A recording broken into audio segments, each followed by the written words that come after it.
young men and women are turning in ever greater numbers to a very casual pornography, especially with regards to the boys, to the abandonment of any relationships whatsoever. And then, interestingly enough, it seems, to much less sexual activity in general. What's happening paradoxically is that by removing all the principles from sexual interaction, not the inhibitions, but the principles, we're actually dooming the sexual enterprise rather than facilitating it, even for the hedonists. I think what's happening generally is people are having probably more casual sex, but they're having sex less frequently. So when they are having sex, it's more likely to be casual, but they're not forming these long-standing relationships. On the one hand, we have this astounding availability of sexual stimuli at the click of a button at any moment. Anything that you can imagine is available on the internet immediately. And that seems to be demotivating people to actually seek out meaningful sexual relationships, which in the long term are vastly better for us in every possible way. But we have a culture enabled by technology which is very, very short term in every way. So people are channeled towards that kind of immediate relief.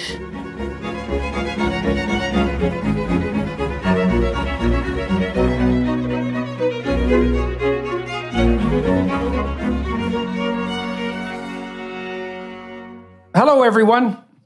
I'm happy today to be able to talk to Louise Perry. We'll have an interesting conversation about sexual dynamics and the relative role of women and men. Louise Perry, my guest today, is a UK-based journalist, author, and columnist, writing on the topics of sexual freedom and the current state of feminism and the feminine. Her recent book is The Case Against the Sexual Revolution, published in 2022, so a new book. It notes the emergence of a widespread disillusionment with sex, particularly among the young, male and female alike, and discusses the long-term psychological and social error of a life of hedonistic urges in the midst of the upheaval of traditional marital concepts. Louise is also the director of The Other Half, a new nonpartisan feminist think tank, and the host of Maiden, Mother, Matriarch, a developmental progression, a podcast about sexual politics. Hello, Louise. Thank you very much for agreeing to talk to me today. You wrote a rather controversial book recently. Let's talk about the book. I'm just going to walk through the chapters and give everybody a preview of where we're heading. So, Chapter 1, Sex Must Be Taken Seriously. So that doesn't sound like much fun. Number 2, men and women are different. Well, that'll get you in trouble, that's for sure too. So, some desires are bad. Loveless sex is not empowering. Consent is not enough. And people are not products. Well, if you were trying to pick a fight in today's society, particularly with those on the left, I would say, you couldn't have picked 6 more contentious titles for chapters, with the possible exception of people are not products. I suppose most people on the left, even the radicals, would agree with that statement, but the rest of it pretty much runs counter to, I would say, the juvenile delusions of our present culture. I was interested today. I was going through your book again, and I noticed once again that you started with the story of Marilyn Monroe and Hugh Hefner. And I was just talking to my wife about that the other day. I think it was probably in a conversation motivated by the fact that this podcast was coming up, and we talked about the emergence of pornography during our lifetime, and when both of us are around 60, and when we were young, the standard pornographic recourse, you might say, was Playboy. But that soon multiplied like a hydra, and first of all, there was Playboy, and it had some pretensions to something like culture, and there was a certain style associated with it, and a certain, what would you call it, veneer of sophistication. It was all jazz and penthouses and and New York and freedom and youth and, sexual activity between consenting adults, all free of other entanglements, but completely conscious of what they were doing. And there were highbrow interviews and, sort of in jokes. And so Playboy was quite effective at generating a kind of late Rat Pack cool around itself. But then the next iteration of the pornographic ascent was Penthouse, and it was the harder core version of Playboy. It got a lot more gynecological, let's say. And then Hustler hit after that, and everybody knew at that point, no matter what their attitude was toward Playboy, that we'd stepped into a new sort of swamp of monstrosity. And then, of course, it wasn't long after that, 15 years maybe, something like that, that porn hit the internet, and then away we went. So let's start talking about Marilyn Monroe and her. I mean, she embodied this feminine archetype of the sex kitten, I guess, the femme fatale too, but she's more on the sex kitten end of things, and she's still an icon. And she's an icon that even gave rise to figures such as Madonna, I would say, because Madonna played with the Marilyn Monroe image a lot and with a fair bit of success, but it's not like Marilyn exactly had a good time with it. So she died very young, by her own hand. Why don't you tell a little bit more of her story? Yeah, she had a fairly miserable life from start to finish. One of the reasons I decided to open the book by talking about Marilyn Monroe and Hugh Hefner is partly because just through good luck from my perspective as a writer, they were born in exactly the same year, even though, of course, Monroe died young and Hefner lived well into his 90s. And they were both these incredible icons of the sexual revolution. Marilyn for her beauty and Hefner for his success for Playboy magazine. But they lived extraordinarily different lives, and they experienced sexual liberation, so-called, in completely different ways. Marilyn Monroe grew up in foster homes, was a victim of child sexual abuse and of domestic violence as an adult, and, as you say, died by her own hand, long-standing substance abuse issues, etc. Hefner didn't suffer in that way. I mean, I do think that actually by the time Hefner grew old, he had lost the glamour that he had as a younger man. I think that he is evidence of the fact that even the most successful Playboy has a shelf life, not as short a shelf life as the sexually liberated woman does. I mean, really, in reality, with a modern Western lifespan, you're talking maybe a quarter of that. You might be really sexually desirable, which is why I think it's risky to place all of your self-esteem on that value, or indeed to base your career, base your life around being sexually desirable, because it's really not very long. Well, that's a good place to take a slight detour. A lot of your book makes a moral case, and moral cases aren't particularly popular now, but there are some interesting ways of discussing morality technically that I think might be worth delving into. So one of the things that people who are watching and listening might be interested in knowing is that people pursue different mating strategies, so to speak. That's how evolutionary psychologists or biologists describe it. And you can make the same case in the animal kingdom to some degree. And there are short-term mating strategies, and that would be associated with an ethos of the glorification, let's say, or the practice of casual sex, so sex without relationship.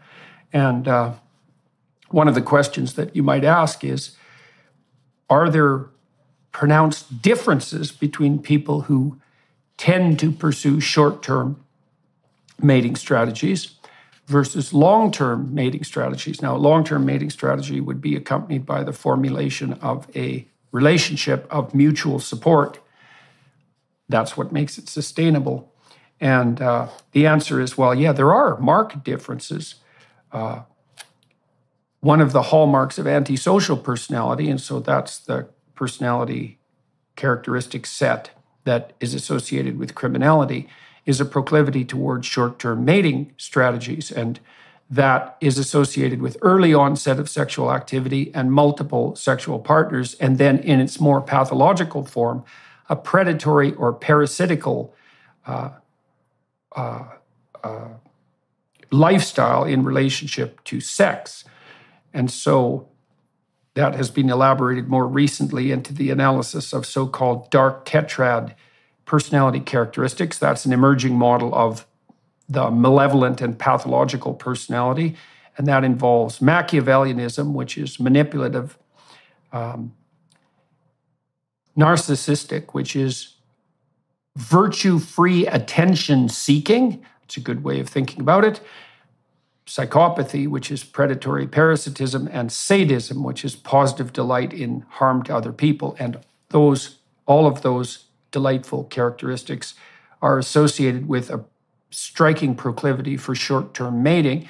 And that brings up the stark realization that it's a form of exploitation. That's a good way of thinking about it. And it's fundamentally the exploitation of women, because here's a good way of defining women. Since we don't know how to do that in our society anymore, we might as well start with basics. And throughout the animal kingdom, and this is true all the way from sperm and egg up to fully embodied being, the female is almost inevitably the sex that pours more resources into reproduction. So that means that women bear a higher cost for sexual reproduction. In case anyone's still too stupid to actually understand that, might as well make it explicit. And what that also means is that if there's exploitation going on in a sexual relationship, it's most often, although not always, the male who has less at stake exploiting the female who has far more at stake. And it's enticing for young women to believe, I suppose, if they want to pursue hedonic pleasure, that they can escape from that reality, but it's very difficult to. So that's one element. Then the next element with regard to morality is, if you're playing a game that only works in the short term for others, but also for yourself, then that's not a very good game. And, the point you were making was that Marilyn was playing a particularly short game. And even Hugh, who had less to lose, and arguably, on some dimensions, more to gain, he was still pretty damn pathetic by the time he hit, I would say, mid-50s. I watched one of his late TV shows where he was touring Europe with his 3 blonde bimbos who were not they weren't the sharpest knives in the drawer, let's put it that way. And it was Hugh and his 3 blonde clones traipsing painfully from faux glamorous restaurant to faux glamorous restaurant through Europe, engaging in conversations so puerile and painful that anyone with any sense would have run away from the table screaming after 5 minutes. So he turned into his own parody, and that was quite clear. I mean, anybody with any sense at all, no matter how much they might have been enamored by his young and hypothetically glamorous self, if you had looked at that with a cold eye a few decades later, it was looking pretty oldest boy at the frat party. It had that whole stench about it, I would say. So, all right, so back to Marilyn. You said that she had a pretty brutal upbringing and was exploited pretty early on. You might as well tell the story about her, the famous photographs that launched Playboy. So Marilyn was both the first cover star and also the first naked centerfold in the first issue of Playboy. But the naked photos were acquired without her consent. She'd had them taken many years before when she was much younger for very little money just because she was desperate. She'd signed the release with a false name, but somehow Hefner got hold of them and paid the photographer rather than her in order to publish them in Playboy. And she wasn't even sent a free copy and was apparently very upset about it. Hefner ended up buying the crypt next to hers at the the cemetery in Los Angeles where they're both buried, obviously buried many decades after she was, but they never actually met in real life. So this whole kind of relationship between the two of them was very much initiated by him.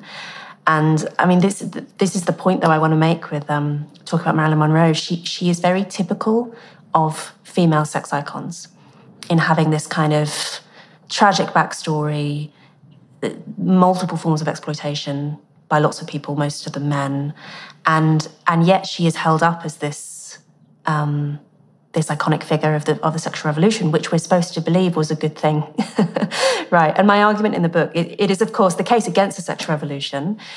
My argument is not that it was entirely bad. I don't think you can paint any huge historical event as entirely bad or entirely good, but I think that it has been falsely presented mostly by progressives through rose-tinted spectacles, and this is my attempt to counter that.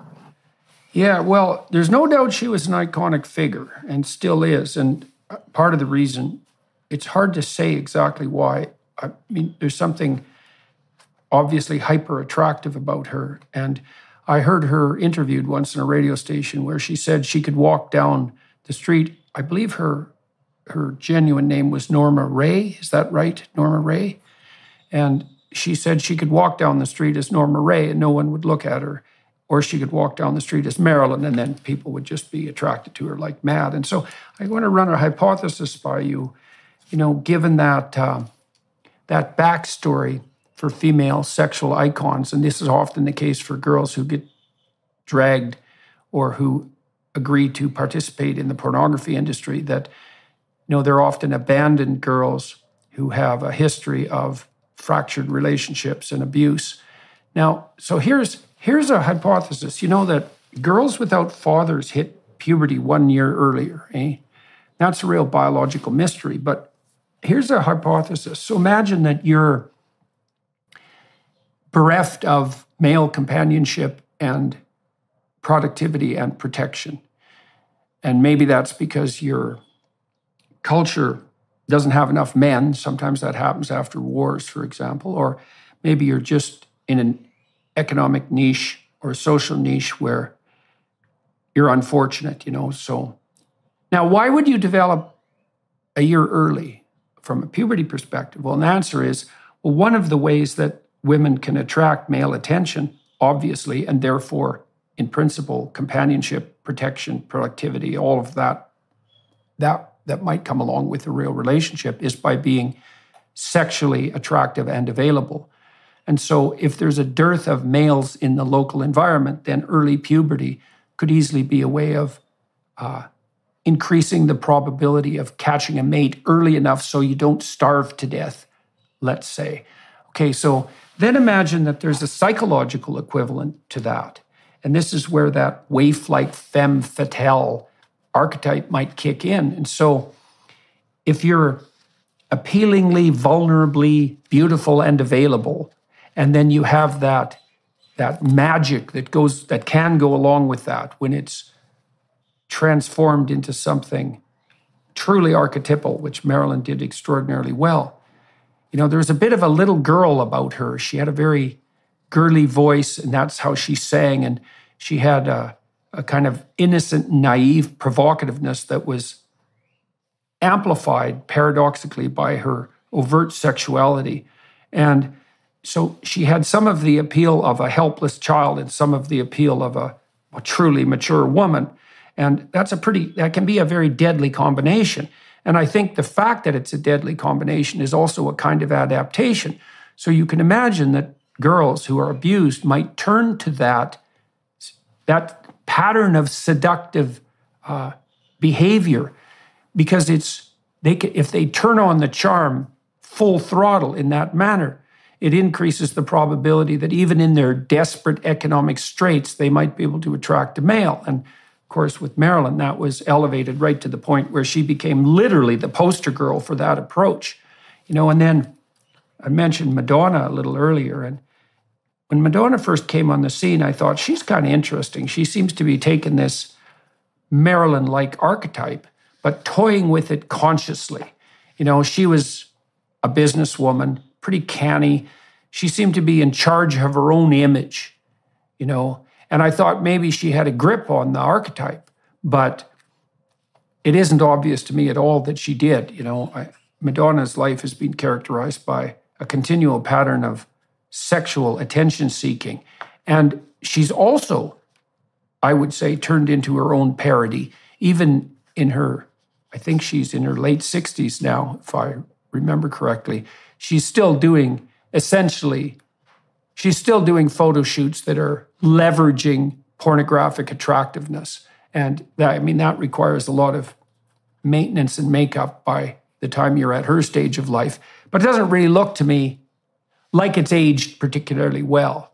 And that's the problem with short-term mating strategy, is that it's not a good iterating game. You can't play it with other people continually. You have to have multiple partners. And it's not a good pattern for your whole life course. That's partly what makes it both immoral and unwise, is It just doesn't work across the decades that you're going to be alive. So, yes. All right, so back to Marilyn and Hugh. So on that point, I decided to call my podcast Maiden Mother Matriarch because it's my hypothesis that one of the features of late 20th, early 21st century culture is that the normal life progression that women are supposed to pass through from maiden to mother to matriarch has been interrupted. And we now have a very widespread problem of women desperate to remain in maiden mode permanently. And Madonna is a beautiful example of that. She can't find it within herself to accept progressing from maiden to matriarch. And I think that's the key cause of that is the fact that we don't attach status to maidens and to mothers and to matriarchs in the way that we once did. I think that all of the status is loaded onto the maiden role. But it's necessarily, as you say, a role that you can't spend your entire life in. And I think that explains a lot of the psychological dysfunction that women suffer from. Yeah. Well, I think that's right. So what we have is the domination. You basically laid out a 3-part archetype, and it's an archetype of transformation. And I've talked to some pretty bright women on my podcast, and a number of them have commented that as they progress along their careers and as they accrue productive status, so let's say as mothers and matriarchs, they don't necessarily attain a commensurate status, particularly among young women, interestingly enough. And maybe that's because the women are competing. I suppose a woman can be attractive as a mother and a matriarch, and so the maidens might take exception to that because it's a form of competition. But I do think, too, that our culture hyper-values the maiden image, especially when that's allied with, it's not virginal maiden that's exactly held up as an icon. Even though people like Madonna will play with the idea of virginity as something attractive, it's only there as a sexual magnet, and it's only there tongue-in-cheek in some real sense. And then our culture, because it's a consumer culture, and also because, it concentrates on teenagers a lot because they have disposable income. And it's really the case that our culture became consumerist-oriented when teenagers started to develop disposable income.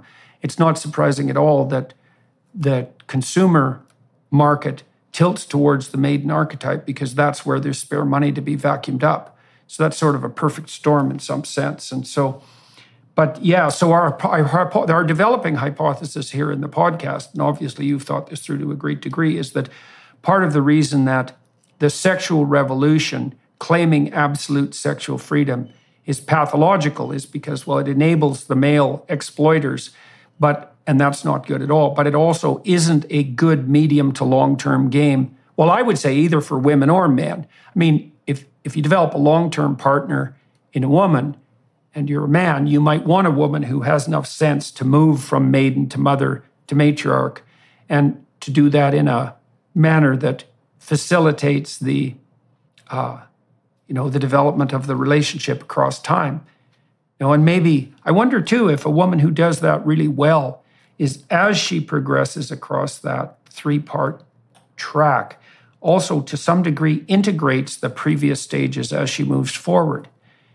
because it might be the case that if you're a successful matriarch, maybe that's at the point where you become a grandmother, something like that, that you've also integrated mother and even maiden and are still capable of playing those roles when that's appropriate, but are no longer only limited to them.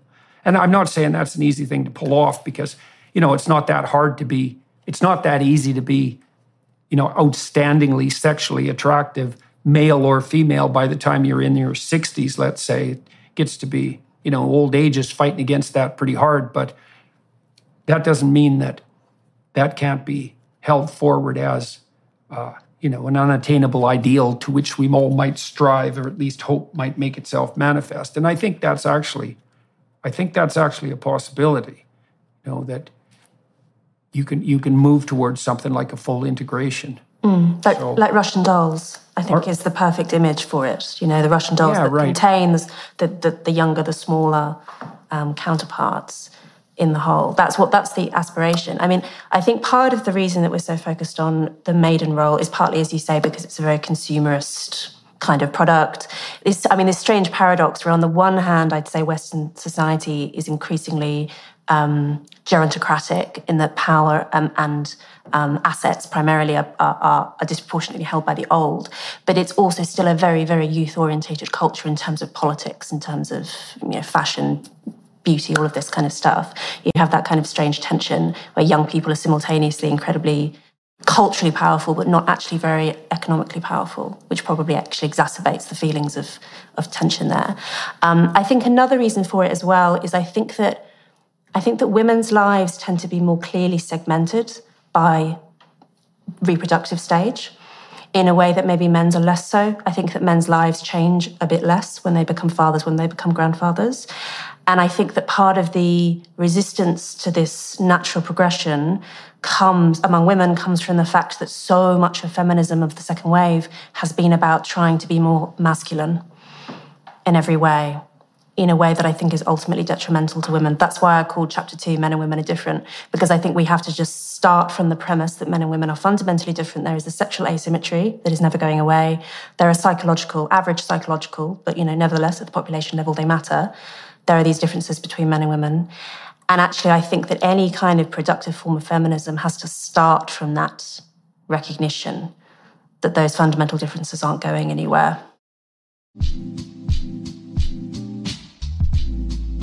Whether you're selling footballs or fine art, Shopify simplifies selling online and in person so that you can focus on growing your business. Shopify covers every sales channel, from an in-person POS system to an all-in-one e-commerce platform. It even helps you sell across social media marketplaces like TikTok, Facebook, and Instagram. You don't need to be a designer to know how to code. Shopify's industry-leading tools give you complete control over your business and your brand. 24/7 support and an extensive business course library are available to support you every step of the way. Shopify is the commerce platform, revolutionizing millions of businesses worldwide. If you're ready to get serious about selling, try Shopify today. Sign up for a $1 per month trial period at shopify.com/JBP, all lowercase. Go to shopify.com/JBP to take your business to the next level today. That's shopify.com/JBP. Yeah. Okay. So let's focus on that now. So now we're off to Chapter 2. I'm going to make a counter case for a minute, and then let's hash that out. All right. So we mentioned at the beginning of this podcast that the fundamental biological differentiator, or one of them, because there's a number, is that what makes a creature female rather than male is disproportionate contribution to reproduction. And so you even see that with the sperm and the egg. The egg is way, way bigger across the biological universe than the sperm. And that means the egg has more resources than the sperm. And that is echoed at every stage of sexual interaction in animals and human beings. There's a few exceptions in some regards, like I think male seahorses care for the young, for example. They basically have something approximating a pregnancy. But that's enough of an exception so that, most people who are biologically informed know about it. It's extraordinarily rare for the male to take on that role.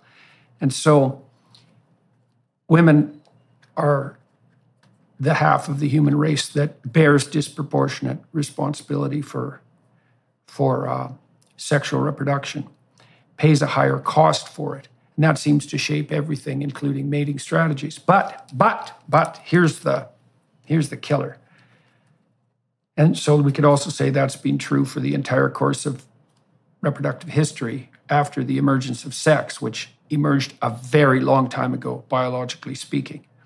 But the pill hit, 50 years ago and was made widespread very rapidly. And what that did in principle, and to some degree in reality, was give females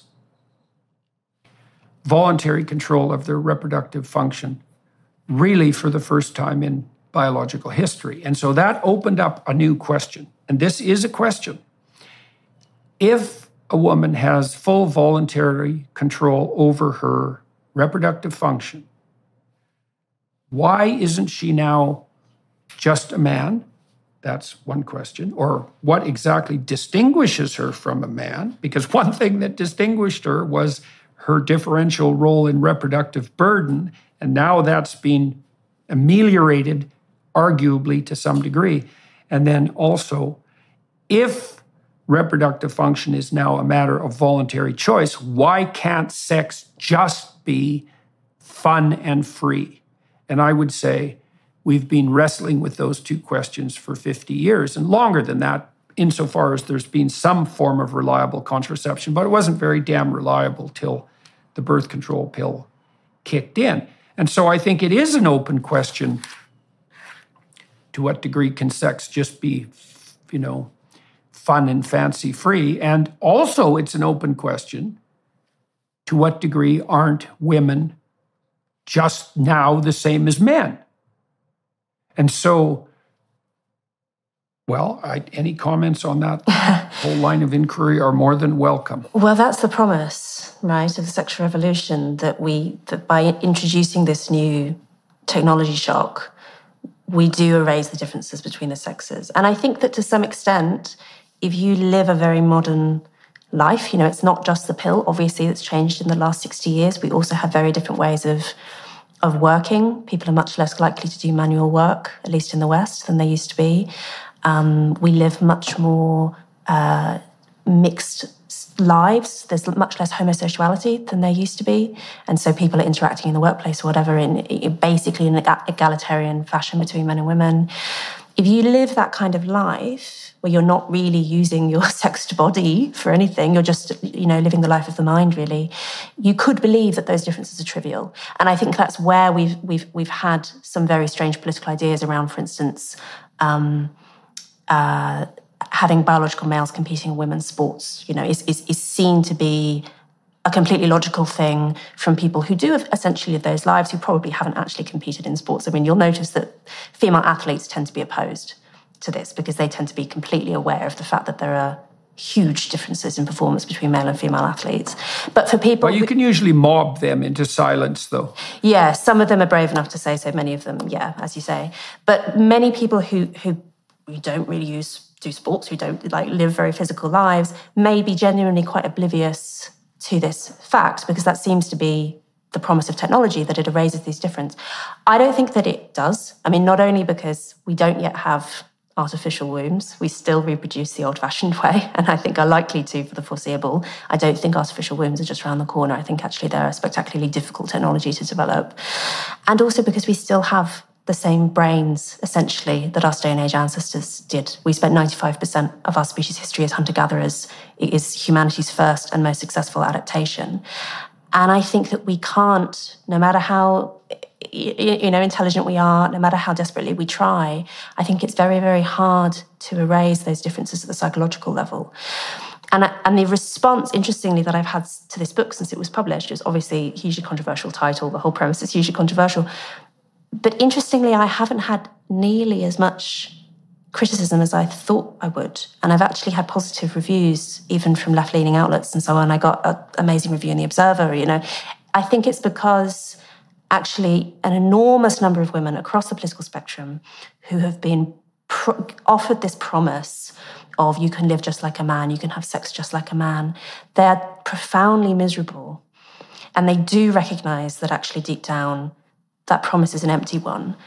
And I think there's the emotion that I've had most often from readers is just a sense of relief that someone is saying it and that it seems as if there's now permission to say it. Because I think that the effort of trying to pretend that men and women are the same is ultimately ruinous to both sexes.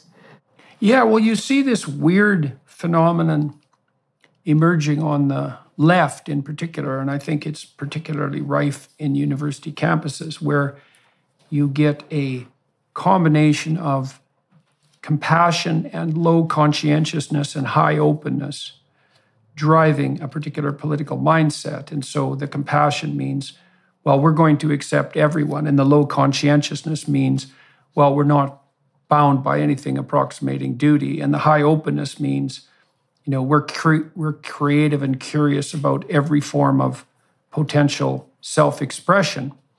And then that produces this idea that all sexual drive, you have a chapter in your book called something like Not All Desire is Good. And so we'll talk about that a little bit. There's this absolute clamoring insistence that every form of sexual desire and behavior is to be valued, celebrated, and promoted, and that if you dare oppose that, there's something immoral about the opposition. So that's merely a consequence, let's say, of your bigotry. And you pointed out in your book that you often get artistic types like André Gide, let's say, and left-wing intellectuals pushing for full sexual freedom. And some of that's high openness and some of that's low conscientiousness, that's for sure. But then there's a kickback that's really interesting to me, because it's the same radicals possessed by exactly the same set of ideas who make a very radical counterclaim. And the counterclaim is something like, well, every form of sexual behavior must be celebrated and is nothing but a testament to the ever-blossoming range of human freedom. But every form of sexual interaction between particularly a young man and a young woman is so dangerous right to its core that there's nothing more important than full consent. And that consent has to be documented verbally and maybe even beyond verbally, formally, for even interactions that were once as casual, let's say, as dancing. And so at Princeton University, for example, there was a push to make men ensure that even when they're dancing with a girl who agreed to dance, that it was incumbent upon them multiple times during the dance to ask verbally to ensure that once established consent was still continuing. Now, if you weren't being cynical about that, you might say, well, that's a stumbling attempt to something approximating awake politeness, because if you have any sense, when you're dancing with someone, one of the things you actually want to know is, do they really want to be doing it? But it's very peculiar to me and illuminating that this insistence on negotiated contract for every step of a potentially sexual interaction is being insisted upon not by Christian apologists for traditional morality, but by the same radicals who are out there dancing three-quarters naked in the street in their dog costumes and insisting that, every bit of sexual expression is to be lauded.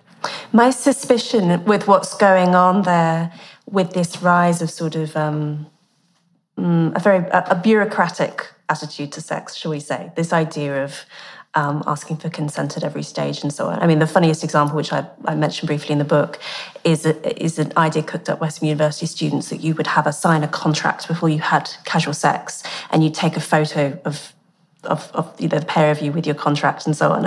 And the joke obviously is, why not get dressed up in a big white dress? Why not invite all your friends? It's this sort of reinvention of marriage.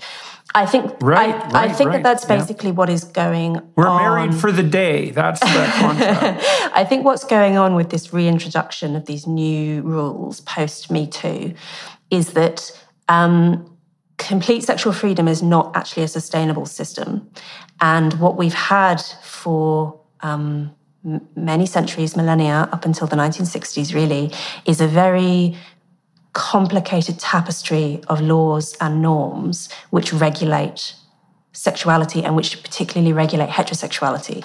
Because what you're dealing with when it comes to heterosexuality is great imbalances of physical strength, the fundamental imbalance of reproductive roles, and also personality differences and all of this, which make it it's just inherently very, very difficult to deal with mating smoothly. There is a lot of heartache, there is a lot of risk.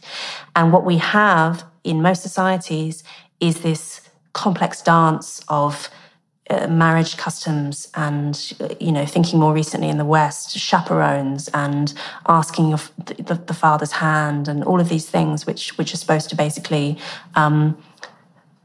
control sexuality. I mean, the progressive account of this is that they repress people's sexuality, to which I say, yes, they do. But they do that because they have to, because that is... completely untrammeled sexual freedom is not possible because of... You can't run a society like that. And because you will inevitably have people coming into conflict with one another if that's permitted. So you need people to be, men and women, to be repressed. I think that's what marriage does. But in a good way, as a necessary step towards having productive relationships. And I think there's an attempt to kind of reinvent that with this new bureaucracy, but it's not nearly as good. Companies aren't just selling products anymore. They're selling you. We're talking about how these tech companies enrich themselves by taking your personal data. They grab your web history, email metadata, and video searches to create a detailed profile on you and then sell that off to the highest bidder. When you go online without a VPN, internet service providers or ISPs can see every single website you visit. They can legally sell this information without your consent to ad companies and tech giants who then use it to target you. When you use ExpressVPN, your identity is anonymized by a secure VPN server, so ISPs cannot see your online activity. Your data is also encrypted for maximum protection. ExpressVPN is incredibly easy to use. Just fire up the app and click one button. Plus, it works on all devices, so you can stay secure on the go. Secure your online data today by visiting expressvpn.com/Jordan. That's expressvpn.com/Jordan and get 3 extra months free. expressvpn.com/Jordan. Yeah. Well, okay. So here's the rule, is that responsibility abdicated is vacuumed up by tyrants. And so if young men and young women aren't regulating their own sexual behavior, then tyrannical bureaucrats will definitely step in to have fun on that front. So, but you brought up 2 points that we could pursue, and one is an analysis of what actually constitutes consent. And then we could start with that. And then the other one was, let me see if I've exactly got this. Oh, yes. Inhibition and oppression, let's say, of sexual desire. See, this is something that has to be handled conceptually very carefully. So there's different models of socialization that permeate let's say, the psychological community. And one of them is an ethos of something like inhibition and repression. And so the Freudians sort of fall into that camp, that the superego inhibits the id and squashes it down, let's say, and that part of what makes you a social being is your ability to suppress and inhibit desires like aggression and sex. And I don't think that's true. I only think that's true when it's gone wrong. So here's an alternative viewpoint. This is the viewpoint of people like Jean Piaget, who's a great developmental psychologist. He thought of the developmental process is one of integration. Now, you already put forth a 3-stage model of female development, and you could think about that as a continuing model of complex integration. And so the reason that sex becomes regulated isn't because it's now being inhibited. It's being regulated because it's being integrated into higher order games. And so it's being integrated, for example, and maybe can even be celebrated within this confined area of, or regulated area of integration. It's becoming integrated with the more mature realization that sex outside of an iterated relationship is actually a net negative, even for the parties involved, even if they're primarily motivated by their own hedonism and then hypothetically their own will. And so it isn't inhibition that's regulating sex, and it isn't top-down social control. It's the necessity of integrating sex, which can be just a unidimensional desire, into a much more sophisticated symphony of social interactions. Now, when that fails, inhibition is necessary, right? So if you have someone who's acting in an antisocial manner, parading their sexuality, insisting upon short-term gratification at their own expense and that of others, then compulsion might have to be brought to bear. But that indicates a failure of the proper developmental pathway rather than a manifestation of a necessarily oppressive patriarchy. And that's a much more positive vision of the regulation of sexual behavior. It's more like ordered freedom rather than inhibition. And that also opens up another positive idea, which is that, we've toyed with the idea that the birth control pill meant that impulsive hedonism could now rule, and that would be the highest form of sexual expression. And the idiot artists who jumped on that bandwagon were certainly of that mind. But what we're seeing instead is that young men and women are turning in ever greater numbers to a very casual pornography, especially with regards to the boys, to the abandonment of any relationships whatsoever. And then, interestingly enough, it seems, to much less sexual activity in general. I think it's 30% now of Japanese young people under 30 are still virgins, 30%, and similar figures in South Korea. And you can see the same proclivity emerging in the West. So what's happening paradoxically is that by removing all the principles from sexual interaction, not the inhibitions, but the principles, we're actually dooming the sexual enterprise rather than facilitating it, even for the hedonists. So anyways, it's very useful to know that there's an integration model rather than an inhibition model, right? Because it also stops those who might oppose the sexual revolution from just being finger-wagging conservative moralists. Because you can say, no, you're going to have a way better sex life in every possible way if you actually fall in love with someone and have a long-term relationship. And I think the statistical data on that are pretty clear too. Most single people don't have a lot of sex. The phrase that I use in the book to describe this exact phenomenon, where you on the one hand have hypersexual public life, you can walk down any street and see women in lingerie on posters or watch TV, and there's very explicit sex scenes, etc. So on the one hand, we've had this amazing ramping up of sexuality in public life. But on the other hand, exactly as you say, we have what's sometimes called the sex recession, the fact that people are having sex later, less frequently. I think what's happening generally is people are having probably more casual sex, but they're having sex less frequently. So when they are having sex, it's more likely to be casual, but they're not forming these long-standing relationships.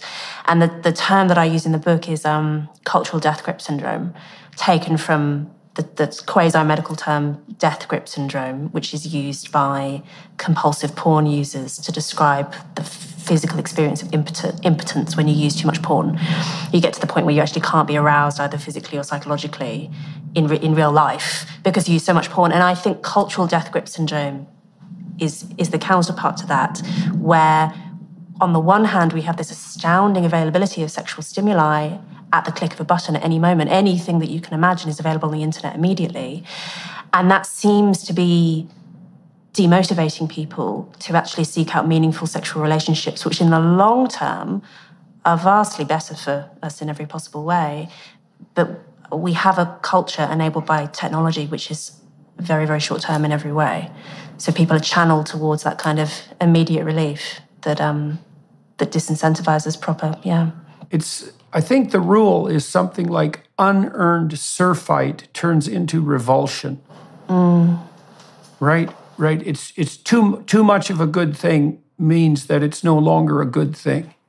And that, and that goes along with an idea too, that there's something like optimal deprivation, right? I mean, look, let's say you've just had a big banquet and someone sits you down and says, well, now you have to eat 5 pounds of dessert.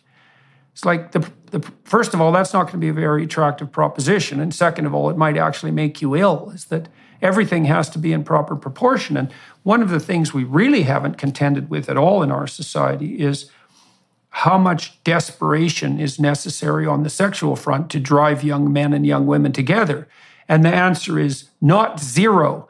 And the problem with pornography, one of many problems, is that it drives desperation on the male front down to zero. Now, I know perfectly well from my clinical experience that the standard state of most young men, especially under 20, let's say, is pretty much terror in the face of a woman who they're very attracted to.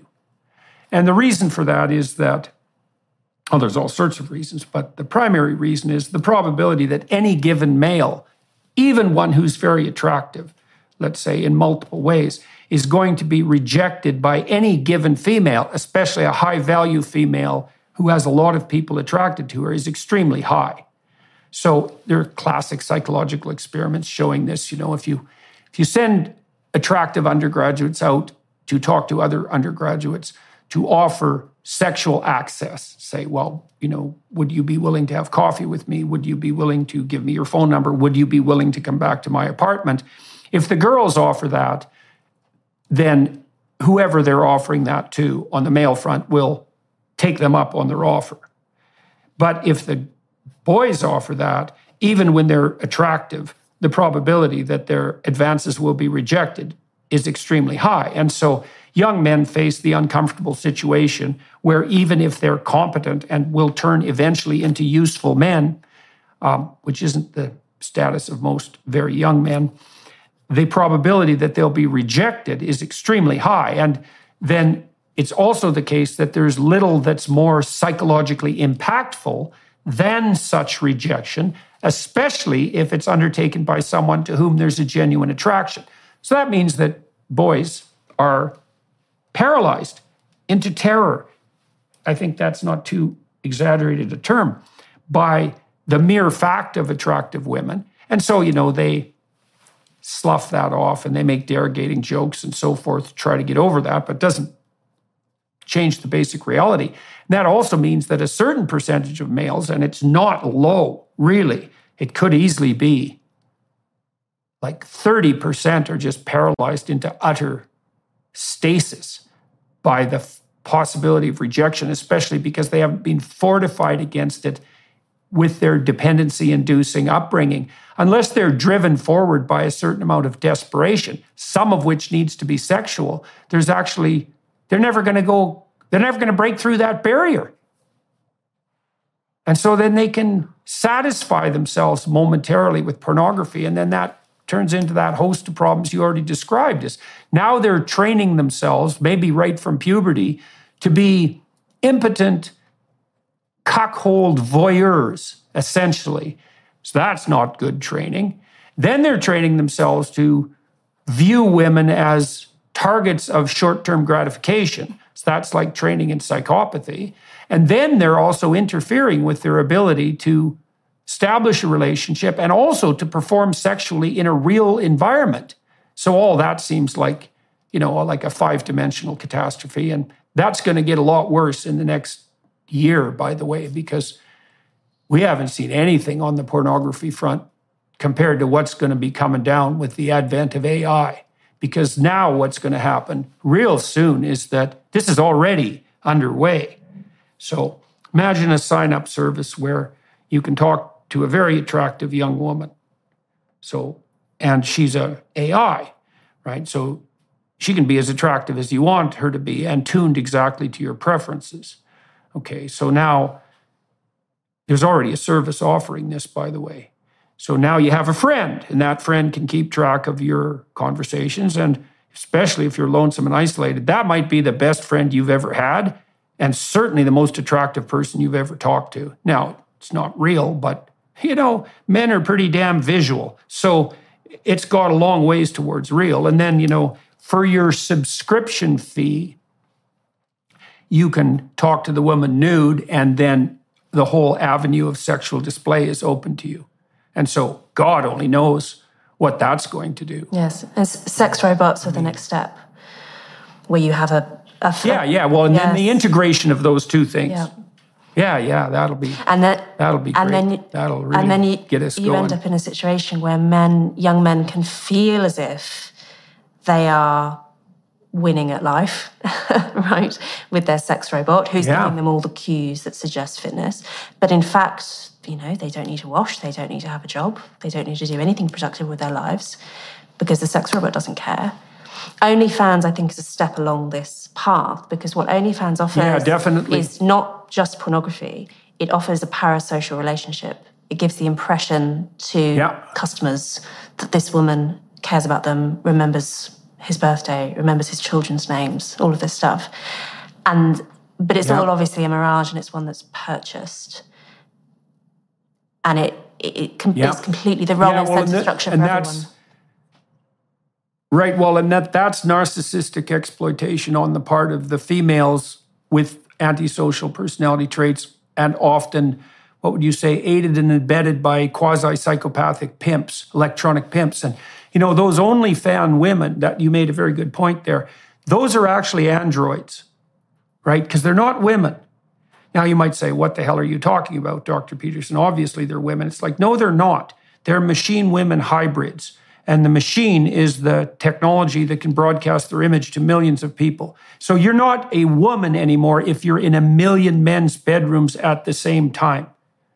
You're a woman-machine hybrid. Now, it's virtualized, obviously, because it's two-dimensional and it's not embodied in the form of a robot. But the idea that that's not an android means that you're an idiot. That's what it means. It's obviously an android. And there is definitely that form of parasitism on the female part. These women have embodied capital. That's a good way of thinking about it. So they're young. They don't have economic resources, but they're young and beautiful. And that's an economic resource. Make no mistake about it. In fact, it's the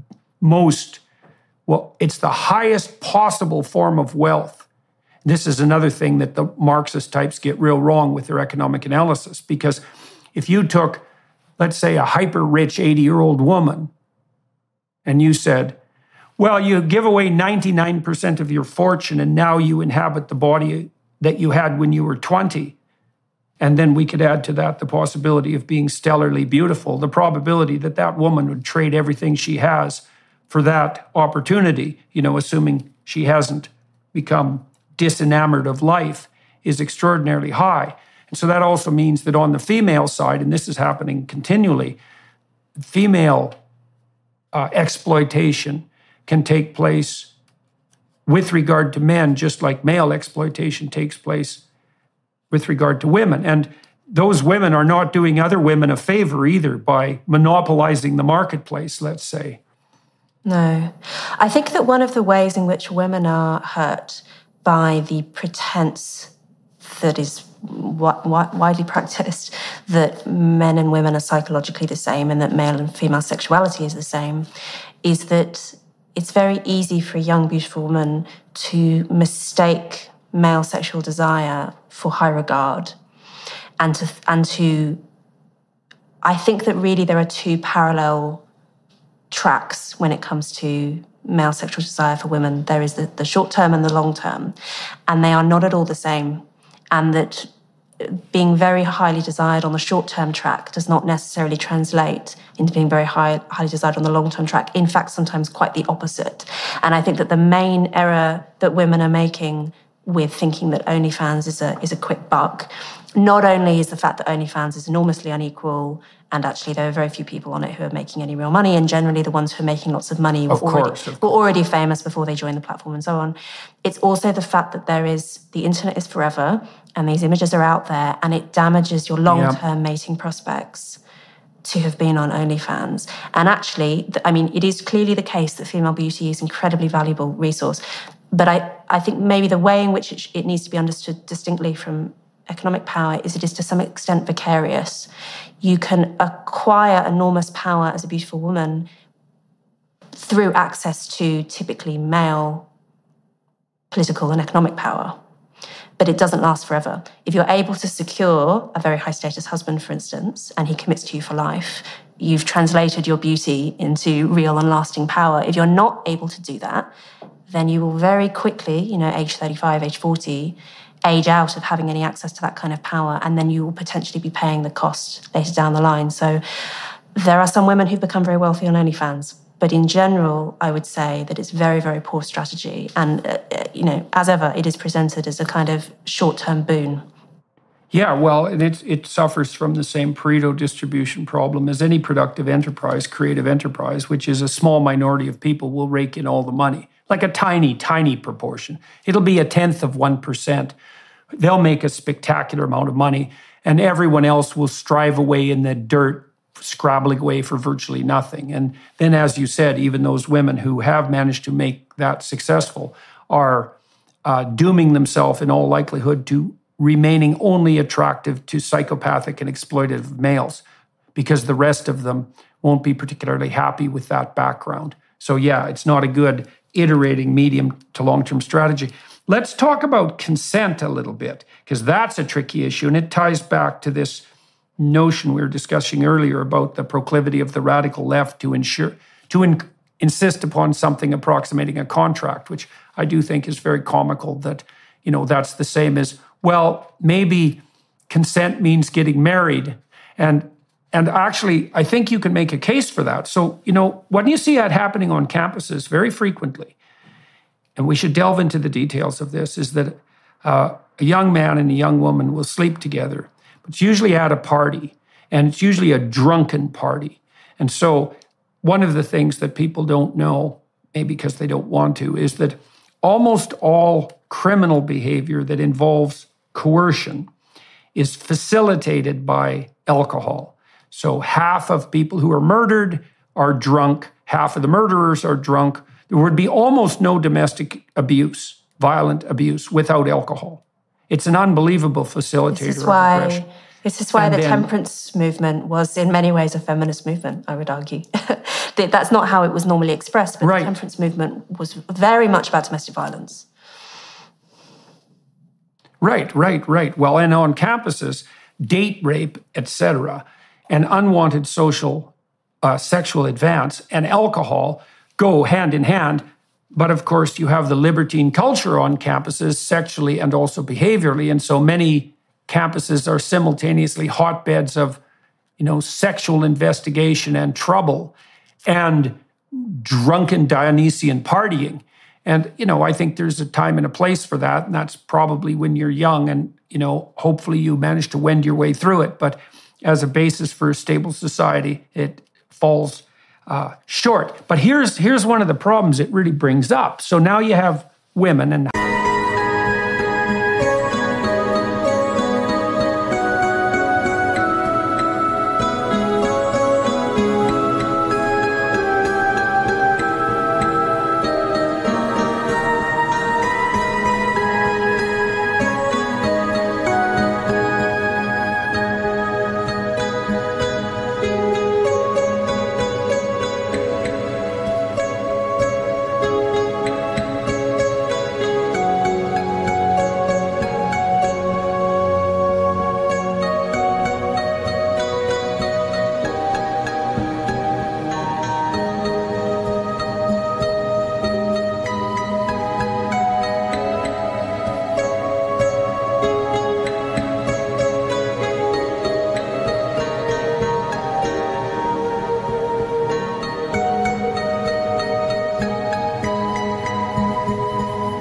hypothetically, they have control of the reproductive function.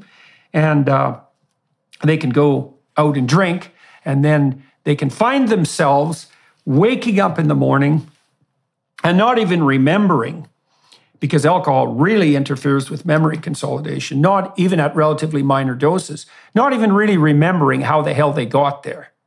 Now, especially if they're women who've been mistreated in the past, and that's not uncommon, there is a real question that emerges about whether or not they consented. And it's very complicated because it's certainly one of the strategies that desperate young men use to entice foolish young women into their beds, is to get them drunk. And anybody who doesn't know that is a blind fool. And so if you have a party and you're a college student and you're male and you invite some women over, including the ones that you might be attracted to, and you serve copious amounts of alcohol, and you know perfectly well that if you get a young woman drunk, you're more likely to get her into bed, are you manipulating her, or is she an autonomous entity fully capable of making her own sovereign decisions, who knows the ground rules of the game when she enters the door and is therefore responsible for her own actions? And the answer is a little of column A and a little of column B. And that makes the whole issue of consent extraordinarily complex. You know, if you consent while drunk and you regret it the next day, is that true consent? And of course, that's being fought out in legal minefields all across North America. And I think the reason it's being fought out is because it's actually a complicated question. What does it mean to give consent? How old do you have to be? Like, if you have 3 drinks, can you give informed consent? Well, maybe you couldn't for a medical procedure. Could you if you had 1 drink? Well, I studied the effects of alcohol for years on cognitive ability and function. And it's a highly disinhibiting drug, which is why people like it, because it removes the regulatory constraint from hedonic behavior, including aggressive behavior. It's lots of fun. And it amplifies sociability for many people. It's got an opiate effect that's pain-killing and a stimulant effect that's like cocaine, and it's an anxiety reducer. So it's a killer party drug. And so you add some alcohol into the mix and you think, well, did the young woman give consent? And the answer to that is, well, what the hell is consent? And then one answer is, well, you have to have a legal document. And then you think, well, you might as well just get married then, because that's the whole point. But here's an open question. Like, I really think this might be true. Marriage is consent. That's what marriage means. Marriage is full informed consent. And it's the only form of full informed consent. All things being equal, given how dangerous sex is in the most fundamental sense, given how socially destabilizing it is, given how difficult it is to integrate into a full personality across time, given how much is at risk for children and women in particular, that the issue of consent is so important that it basically devolves into something approximating marriage by necessity. I agree. The only proviso I would place on that is that one of the really profound successes of 20th century feminism was in reconceptualizing rape, which in most traditional legal systems is understood as a crime against a woman's male kin, reconceptualizing it as a crime against the woman herself, which therefore makes it marital rape explicable in a way that it isn't in the old model. It clearly is the case that it is possible to be raped within marriage. I think it's also absolutely the case that we are forced to draw bright lines when it comes to the law. We're forced to say that, the age of consent is 16, that X amount of alcohol in the bloodstream constitutes, above the legal driving limit, et cetera, et cetera. We're forced to draw bright lines. We have to also recognise, and we all know intuitively, that those bright lines are fallible, and that there is a huge amount of grey space between what is legally permissible and what is good. And I think that the problem with basing any kind of system of sexual ethics on consent as a bare minimum is it becomes impossible to talk about that grey space. And what you often find, actually, is women, particularly during Me Too, women who would talk about distressing sexual experiences, which actually normally didn't meet the legal threshold for being criminal, but which they nevertheless experienced as upsetting, as disturbing, as whatever, often involving alcohol, as you say. Briefly on that point, one of the things that a lot of people don't know is that there's a cognitive bias in men where they tend to overestimate a woman's sexual interest in them. And it's not the other way around. And that bias is exaggerated by alcohol. So you have men who are very drunk and who really do read signs of sexual interest from women who are in fact not sexually interested in them and who are incapacitated by alcohol, and it all ends up being, we're talking about teenagers who are raised on porn and have, it's a complete disaster. Like the whole cauldron mix is basically perfectly designed to produce these scenarios. And often you have women who are coming out of these scenarios feeling really distressed, but they don't have the moral language to talk about it because they don't want to use terms like chivalrous. They don't want to talk about gentlemen. They don't want to talk even about morality and good and bad. What they have in their vocabulary toolkit is consent.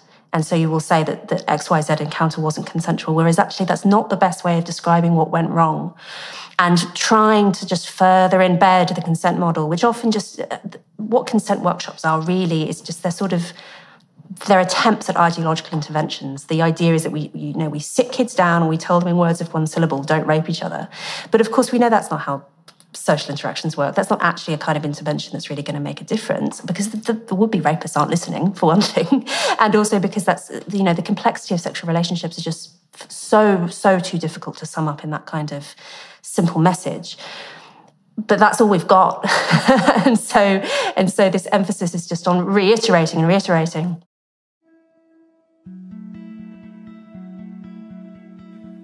With the start of the new year upon us, what better time than now to start building a habit of prayer?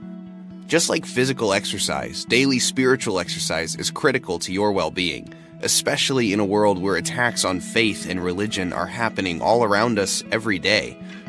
Hallow, the #1 Christian prayer app in the US and the #1 Catholic app in the world, helps you maintain a daily prayer routine. It's filled with studies, meditations, and reflections, including the #1 Christian podcast, The Bible in a Year. Download the app for free at hallow.com/Jordan. You can set prayer reminders, invite others to pray with you, and track your progress along the way. Make this year your year for spiritual growth and peace. Get an exclusive 3-month free trial at hallow.com/Jordan. That's hallow.com/Jordan.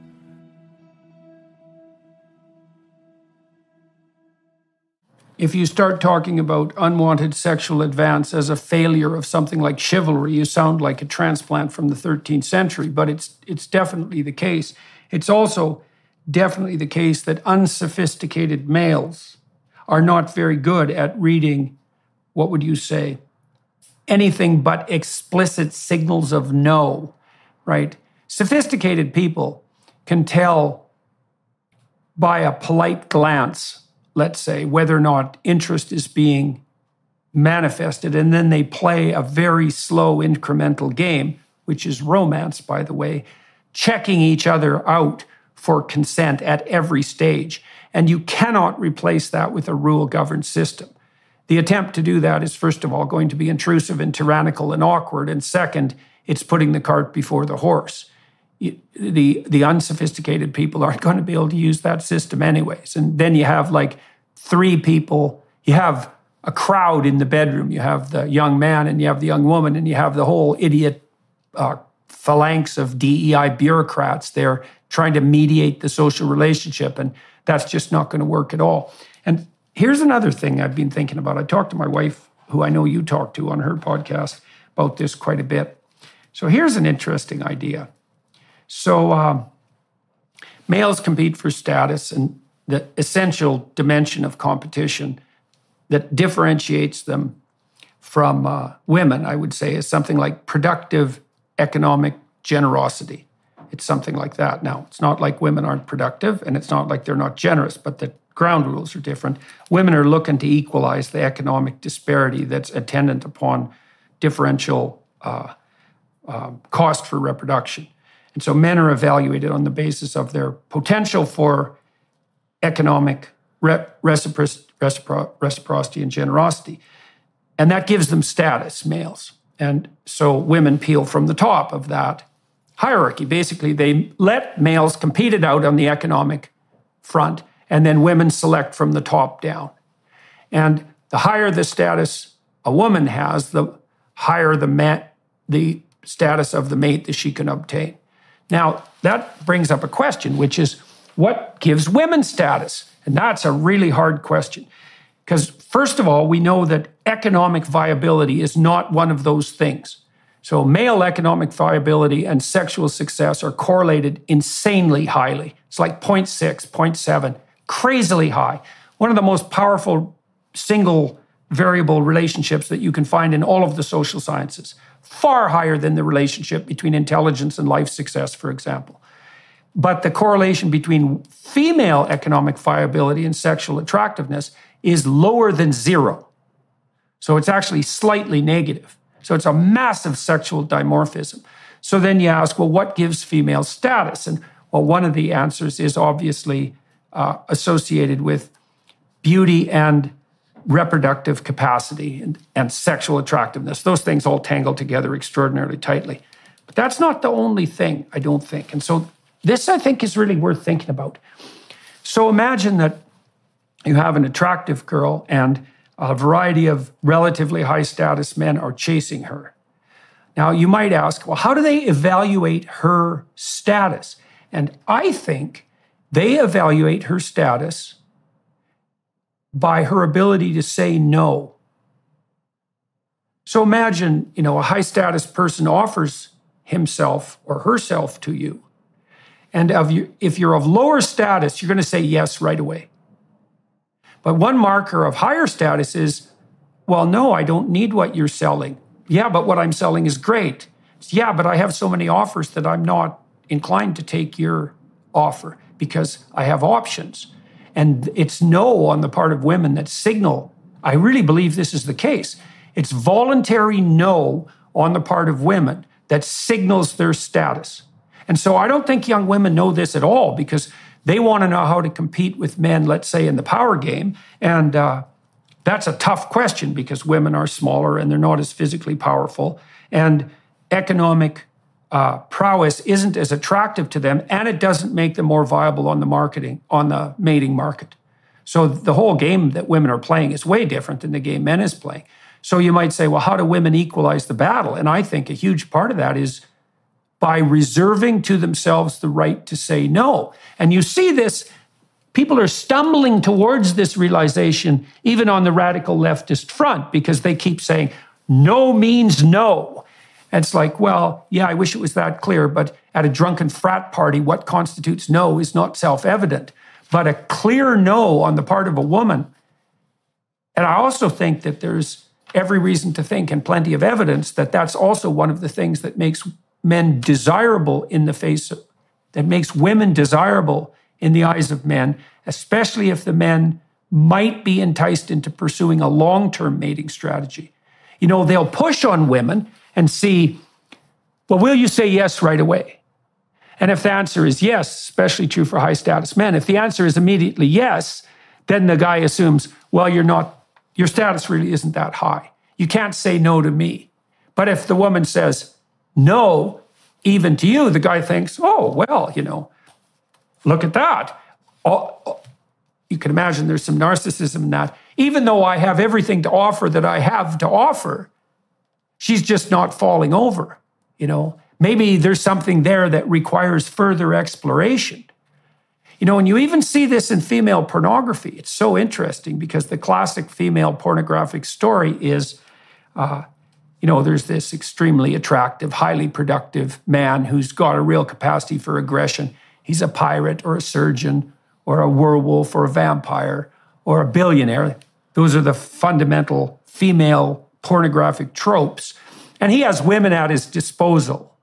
But this woman is shielded off from him, and they dance around each other for a long time, which essentially means that she's saying no, and he's finally enticed into a relationship with her where he sacrifices all, his access to all other women, and then they have hot, steamy sex. And so, most of female pornography is extended foreplay, and that's this romantic dance of no, followed by, a very spectacular consummation. And that certainly mirrors it mirrors the optimal female reproductive pathway, obviously, because otherwise it wouldn't be the hottest pornographic fantasy. But I really think it's based in reality. And so I don't know how it is that you communicate to young women that, especially if they are of high female status, but even if they're not, that the most potent tool they have in their armament with regard to status, with regard to being taken seriously, is their ability and willingness to say no. A question that I've had a lot since the book was published is there a sexual counter-revolution underway? My answer to that is a guarded yes, a bit. I think what's happened is that we've ended up in this very historically unusual situation where female virginity is not prized.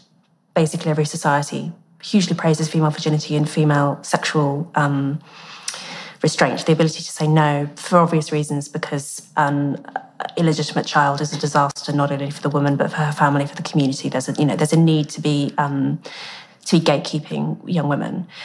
The pill does away with that, and the pill also occurs at exactly the same time as this huge political shift and technological shift, and we now have attempted to reconceptualize women as being sort of like slightly smaller men who basically have the same sexual drives and preferences and so on. We know that this isn't true, but we've given it a good go. And many of the young women who've read my book have been raised with this expectation and have attempted to have sex like men and have invariably found that it actually makes them miserable. But we also get trapped in this painful strategic impasse where when the expectation is that you will have sex very early on in a relationship and that withholding sex is not socially permissible, it's a weird sign. It's a sign that you're unusual, that you're not playing by the normal rules. It puts you at a disadvantage. If you are a young woman who doesn't want to be putting out on a first, second, third date, you're already disadvantaged in the dating market, or at least up until recently. But one of the things that I've noticed going and giving talks all over the country is I've often had women come up to me afterwards and say that they like my message, they agree, that they are implementing this in their own lives, that they are not having casual sex, that they are not giving into this social pressure. And one of the things I've noticed about these women is they tend to be very beautiful. And I think that that's not coincidental. I think it's because they are the women who have the greatest power within this system and are therefore the ones who can most easily opt out of the current set of expectations and can say no without suffering a penalty for it. So I think those women, many of them are already doing that because they've gotten on to the fact that this is actually a miserable system which causes them harm. And my hope is that that will accelerate as other women imitate them. We'll be back in one moment. First, we wanted to give you a sneak peek at Jordan's new series, Exodus.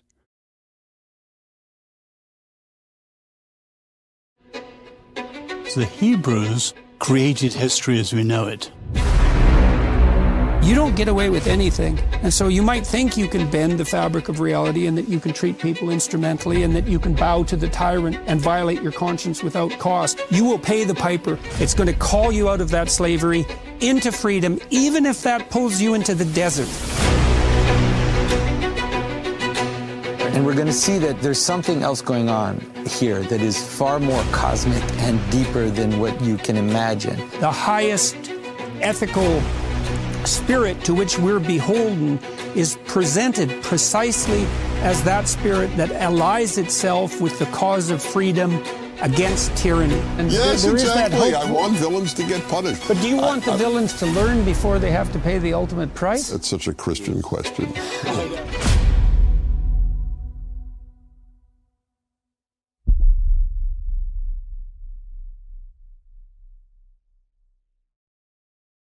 Well, if it's the beautiful high-status women who begin that trend, the rest of the women will follow. Because trends always start in the aristocracy and trend downwards. Now, okay, so here's another thought. And this has to do with the built-in antagonism, let's say, and hopefully eventual cooperation of the sexes on the sexual front. So women are checking out men all the time, and women have all sorts of tricks for doing that. They might be provocative, for example, because they want to test a man to see if he can control his temper, and no one likes to talk about that, but any smart woman is going to do that because she wants to find out if her partner, she wants someone who has the capacity for aggression, but she wants someone who can control it, because a man will be provoked by children. And if he can't control his temper, then he's going to be aggressive. And so she has to check that out. And you don't check that out by having a formal conversation. You check that out the same way children check out their parents, which is by harassing them and seeing what happens. And then men check women out.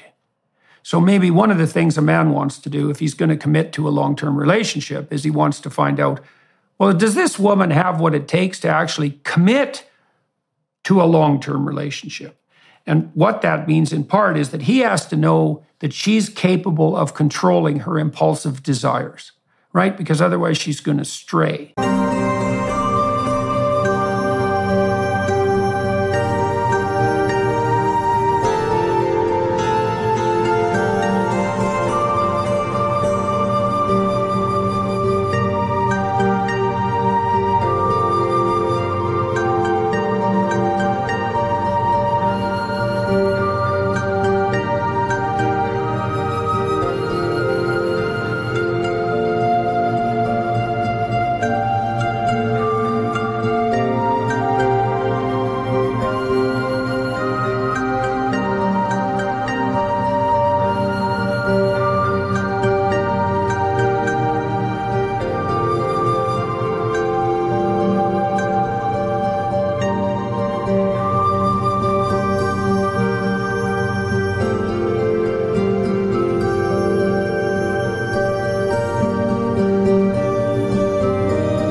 And that's actually a worse problem for men than it is for women. And we should return to this idea that rape is a violation of male property rights in a moment, because I want to explore that a bit. So you can tell a woman has control over her impulses if she can say no, right? I mean, it's a way of testing. So imagine that you're a young guy with plenty to offer, and you're a hot young woman, and you meet, and you're pretty attracted to each other. Now, both of you are going to fall under the sway of short-term temptation, obviously. Now, the question is, are both of you or either of you capable of being mature in your regard for your iterated future self and the potential of a long-term relationship? And the way the man checks that out is by seeing if the girl will say no. And maybe he checks that even harder because he does everything he can to seduce her, and she still says no. And it works, and he knows she's interested, and she still says no. Well, then he can conclude that she's capable of keeping her pants on, let's say. And that's actually something that you need to conclude if you're going to commit to a long-term partnership, obviously, on the male front, because you want to be assured of paternity. And so, these are very intense games that men and women play with each other, and they're no-holds-barred games because everything's at stake. But again, it devolves down to this issue of being able to say no, even under intense temptation and provocation. So I don't know how it is that we start teaching young women. Well, we can just start by not lying to them about absolutely everything, which is what we do now. But I don't know how it is that young women can be taught that the most potent weapon they have is their ability to say no, and that's actually a weapon of formidable force, and that it does nothing but confer status upon them. And the fact that you said already that what you see is that it's the obviously high status, high desirable women who are figuring this out first is an indication of that, because obviously they're the ones that are going to be able to wield that power in the most effective possible manner.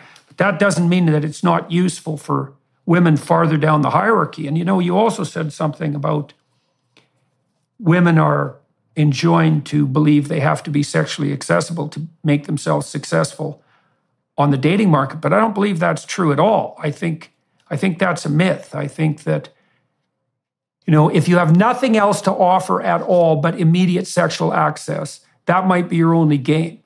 But if you have anything at all to offer, and that is what you offer, you're actually going to be thrown out of the mating game really quickly, because the guys will they'll just be turned off and they won't call you back. You'll get, what do they call that? Ghosted, like a no time flat. And the girls might ask, well, I gave the guy what he wanted. Why didn't he call me? And the answer is no, you gave his impulsive libido what it wanted. And that's what you established a relationship with. But you completely sacrificed any possibility at all of you being attractive to his more mature and potentially, long-term productive and sophisticated self. You make yourself attractive to that by saying, not on your life, joker. I'm taking myself too seriously for that and my future children, and even our future relationship. And all that signaled by no. And then it's complicated too, because you get the prude problem. And Nietzsche observed a century and a half ago that a lot of what passed for morality was nothing but cowardice.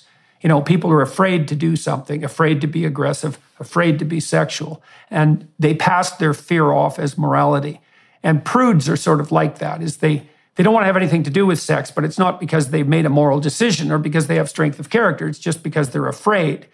And because that's true, it's easy to parody women who say no, or men for that matter, as prudes, as old-fashioned conservative prudes who are just terrified of sex. And, sometimes that is true, but you can be sophisticated as hell and say no. And I don't think there's anything more attractive to a man than a sophisticated woman who knows how to say no. Like that's top of the stack as far as men are concerned. And they'll do everything to test the what would you call the thickness of that boundary. So I don't know how you tell that to young women. I don't even think men can, probably. It's because the pill disrupts it all, right? Because the pill, it doesn't reduce to zero, but it does massively reduce the risks associated with sex, the physical risks, not the psychological risks. And so with those physical risks removed, I have a fascinating quote from a woman who was in her 20s in the 1960s when the pill arrived. And she said that the advent of the pill meant that it suddenly became so much more difficult to say no to men, because what you used to be able to say was, no, we can't because I might get pregnant. With that no longer available, and what we're dealing with here, of course, is the agreeability gap between men and women. Women find it difficult to be assertive, and if they can't call on that kind of very clear risk as an appeal, then what are they left with? No, I just don't want to have sex with you. And that's a really painful thing to say, that it would hurt feelings. There's also, I think, an element of women being slightly physically frightened. Right. Well, it boils down to personal rejection then, eh? Yeah. Which is a painful thing to deliver. That's the only excuse you have left. Yeah. Absolutely. Well, here's something else that's worth pondering. You talked about one of the advantages of the sexual revolution was the transformation of the idea that rape was a property crime, let's say, into a crime against the woman herself. And I would say, look, I have plenty of sympathy for that perspective. And I think it's fundamentally true. But I'm going to push back because, this is all very complicated. It isn't obvious to me that offers women enough defense. And so the counter-argument might be, if untrammeled sexual access to a young woman is a crime, in order for that to be recognized as a crime properly, it has to be viewed as something that will bring the males on her side to her defense in principle. Now, maybe not, right? Because you could say, well, maybe we could set up a society where merely, quote, transgressing the rights of a woman to say no is sufficient. But it's not obvious to me that that's sufficient. Like, maybe sufficient means not only do you violate the integrity of the woman in a fundamental sense, but you enrage all of her male protectors. And then that's enough of a barrier, because God only knows how much barrier we need. And obviously, well, you just laid out a bunch of problems, especially now that the pill introduces, and we should stress that.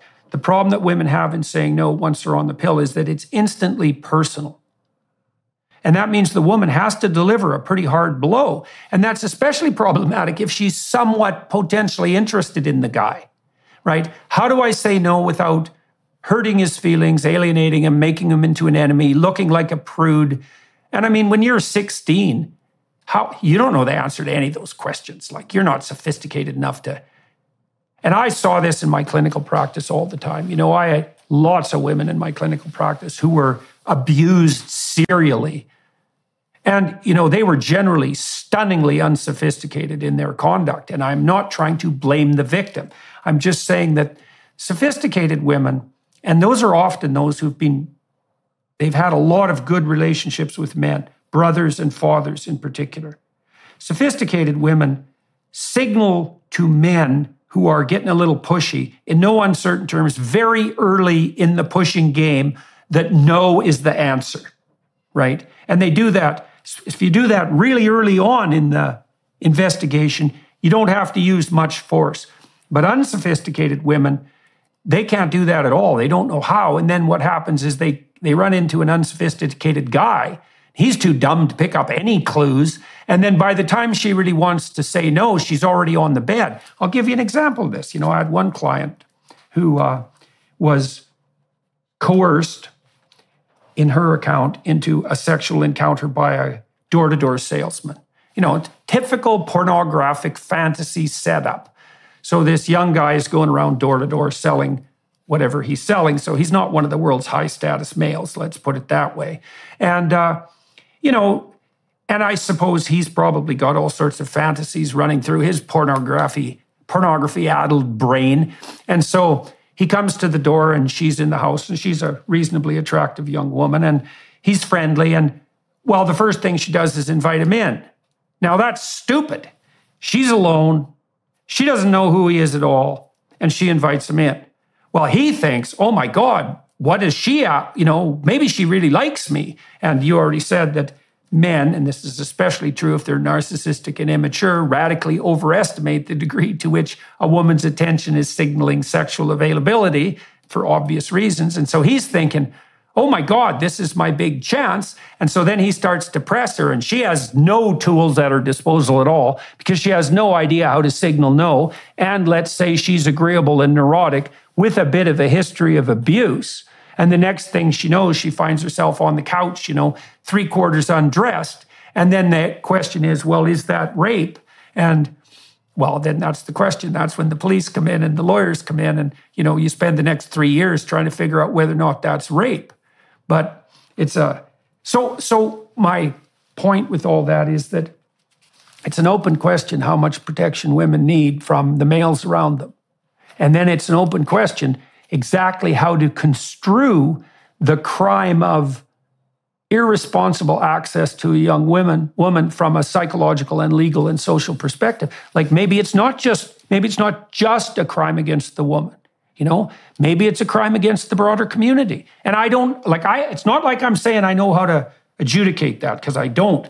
But it's hard to get all the necessary barriers in place. And if that wasn't true, we wouldn't have this huge debate about consent on campuses. I have a slightly unusual view of the relationship between Christianity and feminism. In general, modern feminists, set themselves up in opposition to Christianity, particularly on the issue of abortion, the Handmaid's Tale kind of neo-Puritan outfit being the uniform now of American feminists and so on. I am of the view, though, that actually feminism is an outgrowth of Christianity, and that the fundamental idea in Christianity, which is so different from other religious traditions, that weakness is strength, that the first shall be last, that there is something valuable about being small and vulnerable rather than something despicable about it. I think that feminism completely relies on that idea, which is by no means shared by all cultures and certainly wasn't shared by the ancient Roman culture that from which Christianity sprung. And so if you're operating in, say, an ancient Roman culture which doesn't see women as inherently vulnerable, which actually sees female vulnerability as something to be despised, potentially, and which sees prostituted slave women as entirely available for male sexual consumption, that cannot really conceptualize the idea of a slave woman being able to be sexually violated. It's just not kind of within the moral system. It's not understandable. Into that comes the Christian idea of sexual equality, at least at the spiritual level.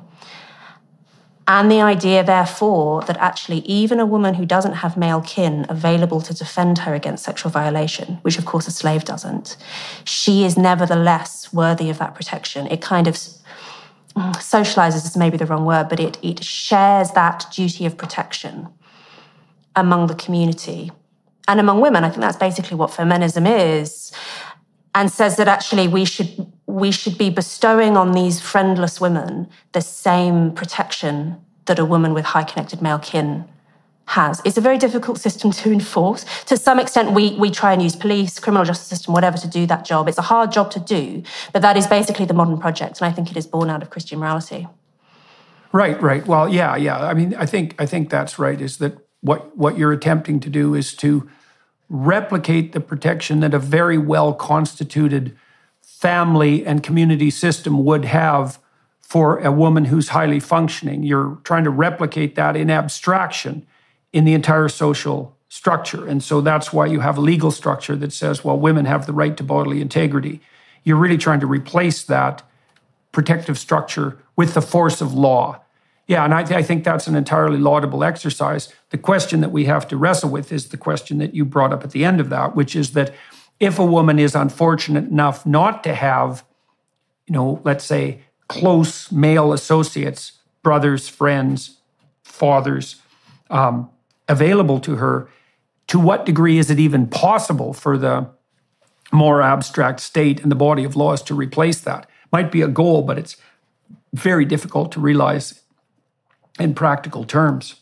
Is there anything else that's rattling around in the back of your mind that you think might be worth making a case for at the moment? I suppose that if there's one unifying idea within the book, it's probably summed up in the epilogue, which I called "Listen to Your Mother." I didn't crucially call it "Obey Your Mother." I called it "Listen to Your Mother." i.e., give your mother the opportunity to present her view of things. Because I think that basically everything that's in the book actually is incredibly obvious and ought to be incredibly obvious. And it only isn't because we live in a very strange time which has constructed some very strange ideas about sexual politics. And actually, in order to, I think, to navigate these waters effectively, simply listening to women who've lived it already and who have your best interests at heart, if there's anyone in the world who's likely to have your best interests at heart, it is probably your mother. Simply listening to that woman is really the only piece of advice that ought to be needed. Because all of this is really just about rediscovering some of the, I would say, eternal truths about men and women, which we've forgotten. I'm kind of hoping that the women that you describe as post-maidens, so let's say mothers and matriarchs, could seize the reins on the social media front and start educating young women who are both motherless and fatherless in the most fundamental sense about some of these truths. My wife Tammy has been starting to do that with her podcast, inquiring into the nature of the divine feminine, let's say, and speaking to people like Janice Fiamengo, who's a real scholar of bitter and resentful feminism, let's say, but also trying to have an intelligent discussion among older women who have a bit of wisdom, often hard-won, about what a viable long-term life path might look like. Like you sketched it out a bit, this transition in terms of narrative role, let's say, from maiden to mother to matriarch. But that's a very vague, this is not a criticism, but a 3-word description is very vague. And it isn't obvious at all that our culture's good at providing an image of, like, what does it mean to be a mother in the highest sense? And it's really complicated, because one of the problems a lot of my female clients had was they were very productive economically and very brilliant. And it's clearly the case that cultures get much richer and children are much more well-educated if women have access to educational resources and if society can tap into their broad economic productivity. That seems like a net good, right? But then it puts women in the uncomfortable situation of, well, how do you devote enough attention to your husband and your children, probably in the reverse order, and how do you handle your career? And that needs a lot of discussion. The answer seems to be that most of the women that I've seen who've had viable lives is that they don't make career advancement their number one goal. And one of the things you see emerging as a consequence of that is that women are pretty likely to start small businesses, but they generally do them part-time. And they're generally not as hyper-successful as a minority of men. But the reason they're doing that is because they're trying to balance marriage and children with economic productivity. And that's challenging and presents lots of opportunity, but it's not straightforward to conceptualize. And women have only been able to do that in some real sense for about 60 years, right, since we had reliable birth control. So it's not surprising that there has to be a discussion. And then, so that's on the mother front. And then on the matriarch front, well, I think the problem's even worse, is like, well, what's it like to be a grandmother who's had a life, a family, a relationship, a career, who's been productive at that, who's now entering into the, final third of life, let's say. What does that look like if it's rich and fulfilling in terms of social role and personal relationship and sexual behavior? And like, there's an absolute dearth of conversation on those fronts. And, you're obviously spearheading the rectification of that in some real sense, but it would be lovely to see a lot more of that. Anyways, the people who are listening, Louise Perry's book is The Case Against the Sexual Revolution.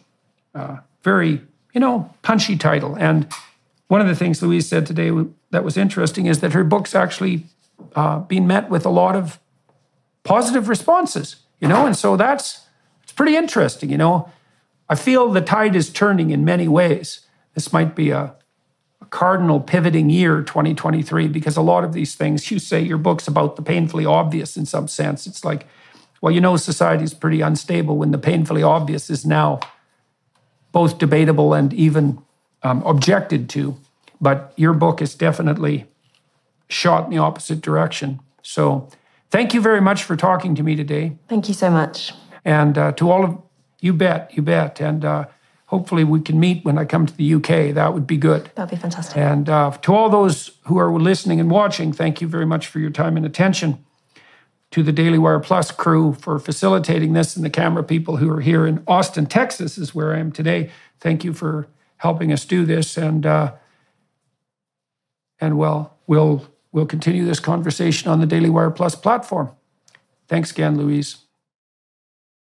Hello, everyone. I would encourage you to continue listening to my conversation with my guest on dailywireplus.com.